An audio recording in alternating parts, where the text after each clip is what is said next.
Mon cher Elvin, mon cher Théo, on va commencer par la revue de presse.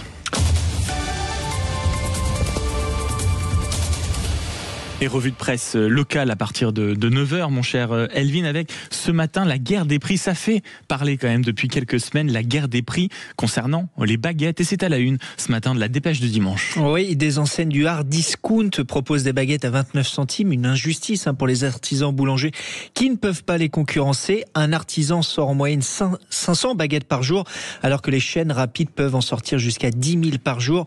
Le journal de Haute-Garonne a interviewé un couple de boulangers, Zora et William. Ils assurent que les gens mangent de moins en moins de pain pour survivre. Ils se sont donc diversifiés dans la vente de produits salés ou de sandwichs. C'est ça qui est malheureusement contraignant aujourd'hui, c'est chaque métier obligé d'en faire un autre. C'est-à-dire qu'aujourd'hui, le boulanger est devenu aussi pizzaiolo, mais aussi confectionneur de sandwichs. Enfin, c'est un grand tout, qu'est-ce que vous voulez. Autre une, mon cher Elvin, c'est l'heure du bilan dans le Var, notamment concernant les incendies. Oui, plus de départs de feu, mais moins de surface brûlée. Le département était moins touché par les incendies que l'autre. Var Matin tire un premier bilan. Malgré de nombreux départs de feu cet été, les pompiers ont réussi à les arrêter à temps. Il faut dire que les épisodes de canicule n'ont pas arrangé les choses.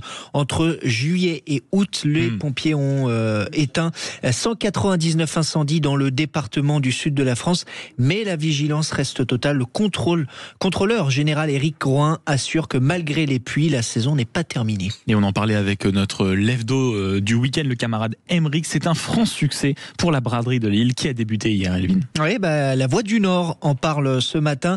La braderie de Lille a débuté hier sous un soleil continu. Hier matin plutôt, des milliers de personnes ont déambulé dans les rues avec l'objectif de trouver la bonne affaire. 2 millions, c'est le nombre de personnes attendues cette année à la braderie qui fermera ses portes en fin d'après-midi à 18h. La meilleure estimation, c'est de calculer le nombre de trains qui arrivent à Lille, explique le préfet du Nord, Bertrand Gaume.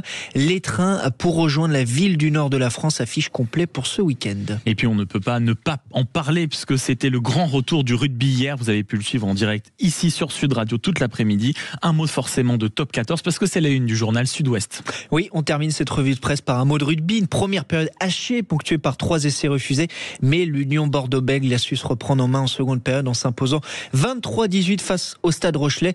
Sud-Ouest France fait un gros focus sur Mathieu Jalibert. L'ouvreur international français a pris ses responsabilités, écrit le journal en l'absence de Maxime Lucu. Et puis c'est le match de clôture de la première journée de Top 14 entre l'ASM Clermont-Auvergne et le Stade Toulousain. C'est ce soir à 21h05 et bien évidemment sur Sud Radio avec toute l'équipe rugby. Sud Radio, la radio du rugby. Je rappelle quand même qu'à partir de lundi, il y a un nouveau rendez-vous. À noter évidemment la 3e mi-temps Sud Radio, c'est le tout nouveau podcast qu'on vous lance, tout pour comprendre les analyses du Top 14 à la Pro D2 avec des analyses, des réactions, mais pas seulement. Cyprien Bétou et toute l'équipe rugby vous donnent rendez-vous dès lundi midi en podcast sur l'application Sud Radio et sur le site sudradio.fr. Merci beaucoup mon cher Elvin de Fatio.